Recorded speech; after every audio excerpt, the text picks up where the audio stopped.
নবীজি সাল্লাল্লাহু আলাইহি সাল্লাম, আমরা উর্দু কিতাবে পড়ছি, অসংখ্য উম্মতের আমলনামা দেখে কিয়ামতের দিন নবীজি কাঁদবে। আরে ভাইয়া, সুপারিশ তো এমনি এমনি করবে না, সুপারিশের তো নিয়ম কানুন আছে। আল্লাহ নবী সাল্লাল্লাহু আলাইহি সাল্লাম সুপারিশ করবে তো তার জন্য কোনো ফাইল জমা দিতে হবে না, কথা বলে না? আপনার আমলনামা এটা দিতে হবে না তো এটা উনি দেখবে না? কোনো কথা নাই, বার্তি নাই, কোনো কাগজ কলম নাই, কোনো দেখাশোনা নাই, এমনি আমাদের জান্নাতে ঢুকাই দিব। হ্যাঁ, আমরা মামুন বাড়ি মনে করছে।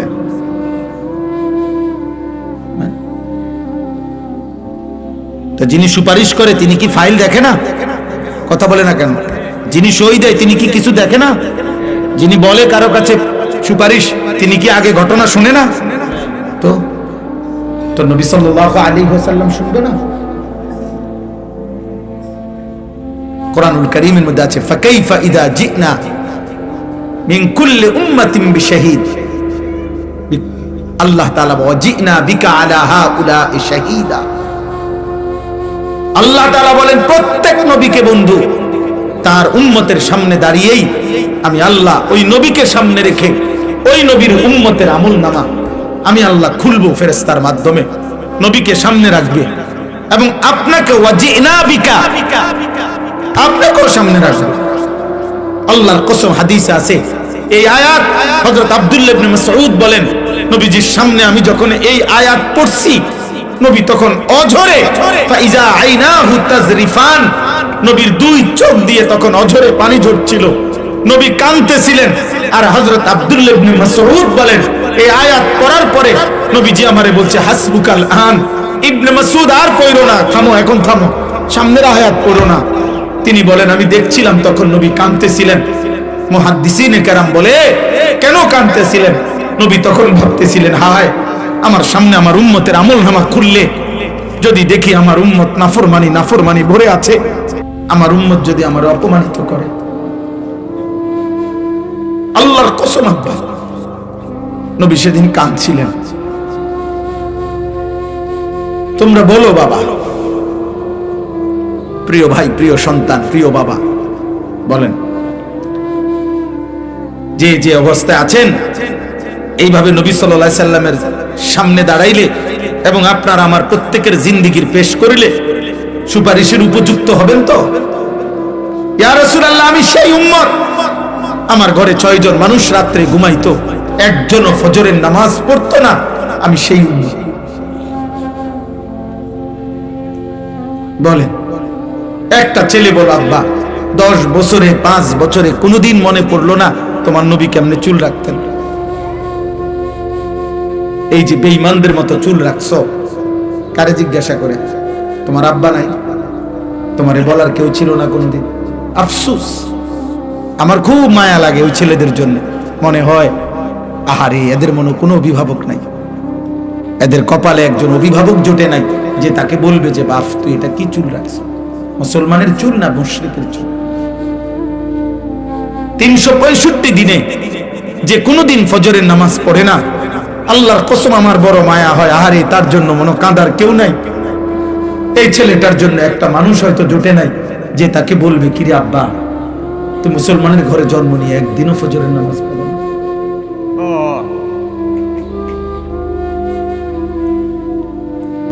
আহা, তোমার কপালে বুঝি জুটলো না?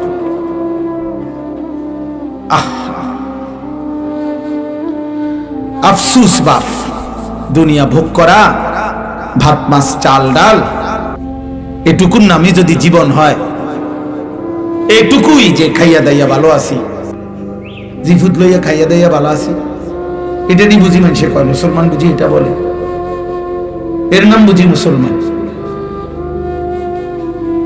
বলেন আব্বা, বলেন বাবা, চাচারা বলেন, আমার দাদারা বলেন,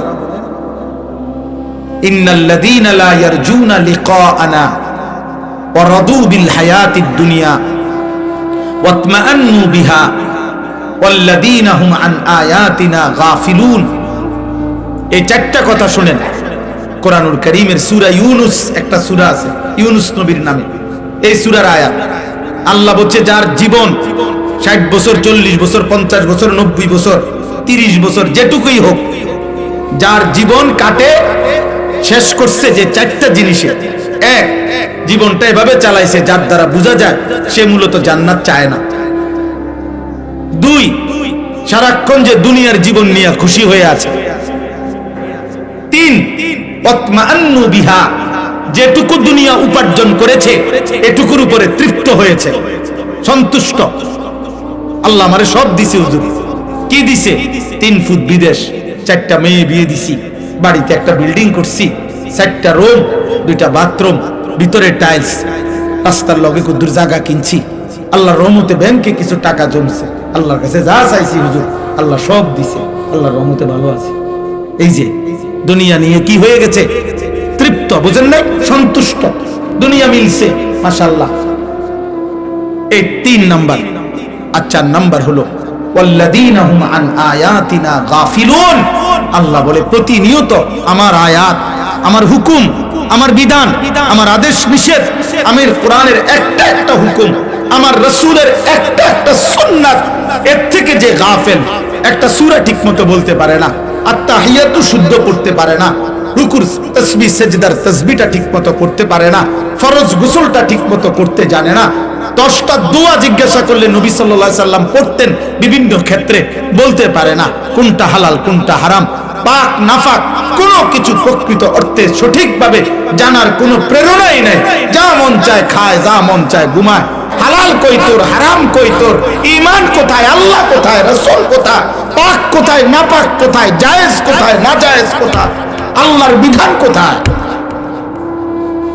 আল্লাহ তাআলা খোদার কসম আল্লাহ বলছে এমন জীবন যার এই 4টি জিনিস জান্নাতের আশা করে না, দুনিয়া পেয়ে খুশি হয়ে আছে, যেটুকু দুনিয়া উপার্জন করেছে এতটুকুতে সন্তুষ্ট হয়েছে, আর আমি আল্লাহর বিধানের ব্যাপারে গাফেল, অমনোযোগী, খামখেয়ালি, উলাইকা মাওয়াহুমুন নার বিমা কানু ইয়াকসিবুন। আল্লাহ বলে এই নাফরমান সারা জীবনে যা করছে সব কিছুর বিনিময়ে খোদার কসম আল্লাহ বলছে তার ঠিকানা জাহান্নাম, জাহান্নাম, জাহান্নাম। কোরআন শরীফের আয়াত। এই জন্য জওয়ান ভাই তোদেরকেও বলি, বয়স্ক বাবা আপনাকেও বলি, আমি হুজুর আমারও বলি, হিসাব মিলান, আরেকবার হিসাব মিলান।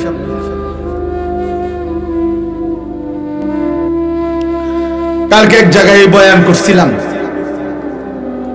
বয়ানের সময় একজন বড় প্রার্থী উনি আসছিলেন বক্তব্য দেওয়ার জন্য। উনি বয়ানের পরে এই কথাটাই আমি বলছিলাম যে 12 তারিখের লগে হিসাব মিলাইয়েন না, আখিরাতের লগে হিসাব মিলান। 12 তারিখ নির্বাচন হবে, ঠিক আছে, 12 তারিখের পরেও আরো নির্বাচন হবে। 12 তারিখ কোন ইসরাফিল ফুল দিত না, কথা বুঝেন না? 12 তারিখ পৃথিবীর শেষ নির্বাচন, তাইলে 12 তারিখ কে সফল হবে, 12 তারিখ কে ব্যর্থ হবে, 12 তারিখ শেষ হাসিটা কে হাসবে, এটা হিসাব না। খোদার কসম মুসলমান হিসাব করেন, আখিরাতে হাসরের ময়দানে দেখা যাবে শেষ হাসিটা কে হাসে। আর আল্লাহ ওয়াদা দিছে ঈমানদার মুত্তাকি হাসরের ময়দানে শেষ হাসি হাসবে। সুবহানাল্লাহ। চূড়ান্ত ফয়সালা সেদিন, চূড়ান্ত ফয়সালা সেদিন। আলহামদুলিল্লাহ, আমার একটা জিনিস ভালো লাগছে যে উনি নির্বাচনের একজন প্রার্থী। উনি এরপরে বক্তব্য দিতে গিয়ে বলছে আমার আর আজ কোনো কথাই নাই, আমি আপনাদের কাছে দোয়া চাই। ওই মাইক ছেড়ে দিছে, বলছে না ঠিকই, চলেন সবাই আখিরাতের ফিকির করি, আমরা মুসলমান।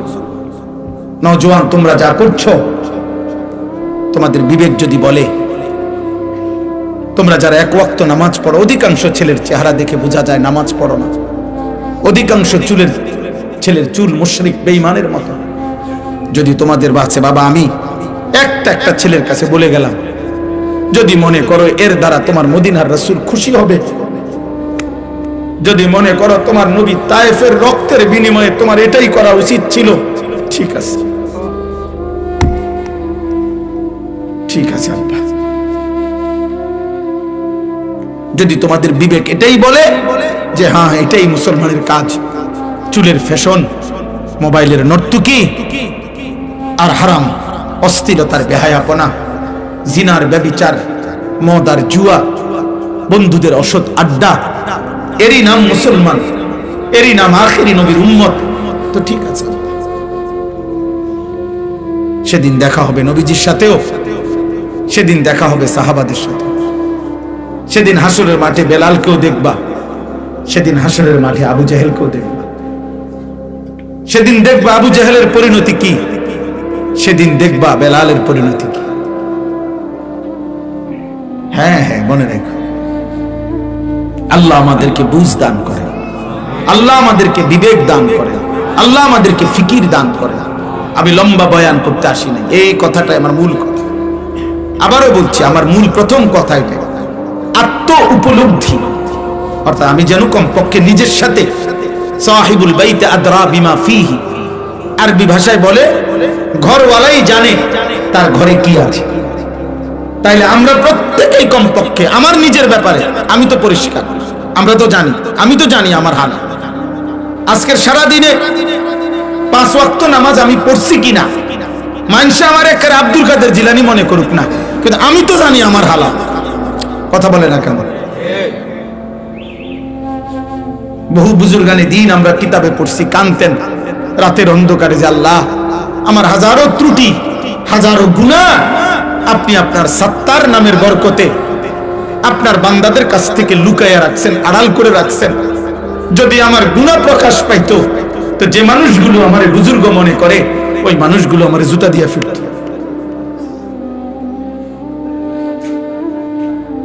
এই জন্য বাবা, প্রত্যেকে আপনাদের কাছে অনুরোধ, ছেলেরা বাবা তোমাদের কাছে অনুরোধ, আব্বা এমন সুন্দর জীবন নষ্ট করে দিও না, তোমারে তুমি শেষ করে দিও না।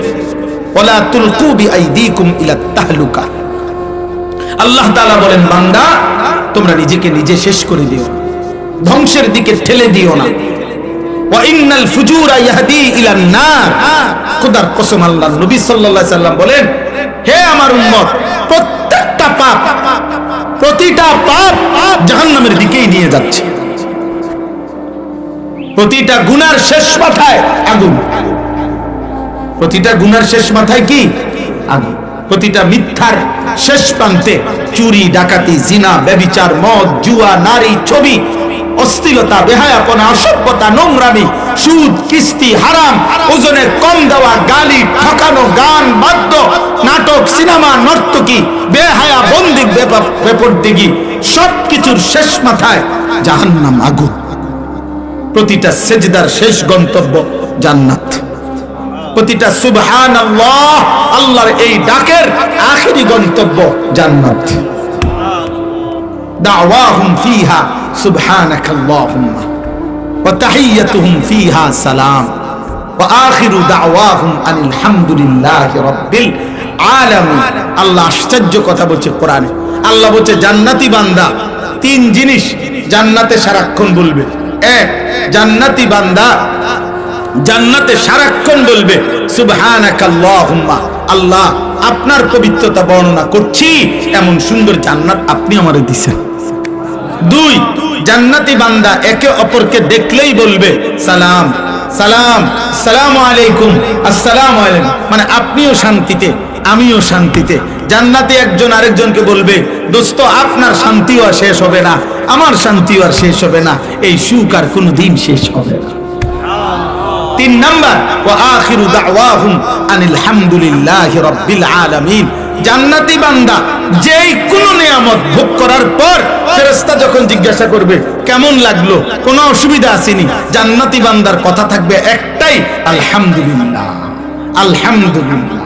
এর চাইতে উত্তম হয় কেমনে, এর চাইতে সুন্দর হয় কেমন? বুঝেন নাই? আমরা তো দুনিয়ার ক্ষেত্রে বলি ওই যে খারাপ না, তবে আড্ডিটা একটু মাশাআল্লাহ। বুঝছেন কথা?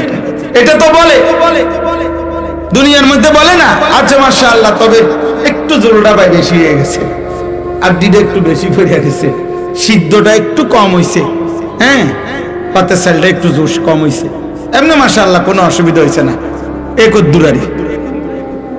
কিন্তু আল্লাহ তাআলা বলে জান্নাতি বান্দা সমস্ত নিয়ামতের বেলায় বলবে আলহামদুলিল্লাহ, আলহামদুলিল্লাহ। অতএব কিশোর ভাই, নওজোয়ান, বয়স্ক বাবা, এই আয়াত পড়ার মূল উদ্দেশ্য এটা। আপনারা শুনেই বুঝছেন এটা রমজান রোজা সম্পর্কিত আয়াত। মূলত লম্বা ব্যাখ্যা করার জন্য পড়ি নাই, আমি পড়ছি এই কথাটা বলার জন্য। মহান আল্লাহ পাক রব্বুল আলামিন সারা বছর আমাদেরকে 11 মাস আল্লাহ পাক আমাদেরকে বলে, বান্দা গুনাহ ছাড়ো, গুনাহ ছাড়ো। 11 মাসে আল্লাহ বলছে, বান্দা আমার ইবাদত করো, আমার ইবাদত করো। ইয়া আইয়ুহাল্লাযীনা আমানু ইরকাউ, রুকু করো, সিজদা করো, ওয়াবুদু রাব্বাকুম, রবের ইবাদত করো।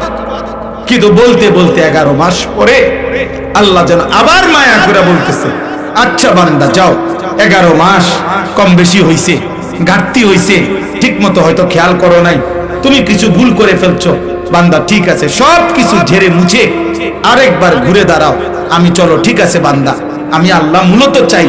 একটা কথা মনে রাখবেন, আল্লাহ মূলত বান্দার ব্যাপারে চায়, আল্লাহর প্রথম চাওয়া বান্দাকে মাফ করে দিতে, আল্লাহর প্রথম চাওয়া বান্দাকে জান্নাত দিতে। বুঝেন নাই কথাটা? মূলত অনেক সময় আছে যে অনেকে ওই যে কথাটাই ঘুরাইতে আছে, মূলত হে রে ফিরতে চাইতে আছে, অন কথাটা মিলাইতে পারতেছে না, কিন্তু তার ভিতরে ক্ষোভ হইলো, তার উপরে জিদ উঠানো, তারে মারণ, ক্ষতি করা। আল্লাহ বলে না, বান্দা তোমার ব্যাপারে আমার প্রথম চাওয়া মাফ করে দিতে, তোমার ব্যাপারে আমার প্রথম চাওয়া জান্নাত দিতে, আমি জান্নাত দেব বেশি। বান্দা সাবাকাত রাহমাতি আলা গাদাবি, আমার রাগও আছে, আমার রহমতও আছে, কিন্তু আল্লাহ বলছে বান্দা আমার রাগের আগে আমার রহমত চলে, আমার রহমতের গতি বেশি আমার রাগের চেয়ে। বুজুর্গানে দ্বীন বলছে, মুফাসসিরিনে কেরাম বলছে একটা সহজ কথা, আমি যদি বলি আমার কাছে কিন্তু লাঠি আছে, মায়াও আছে, মনে করেন আমি আমার বাচ্চারে বলে, এই বেটা আমার কাছে মায়াও আছে, আমার কাছে লাঠিও আছে, তো এখানে পার্থক্য কি?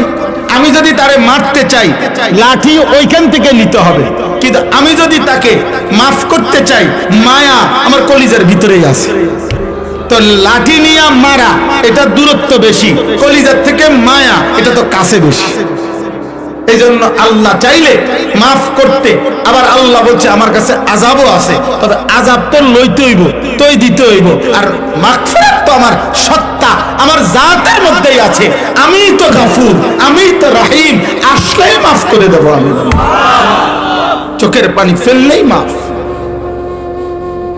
সুবহানাল্লাহ, সুবহানাল্লাহ।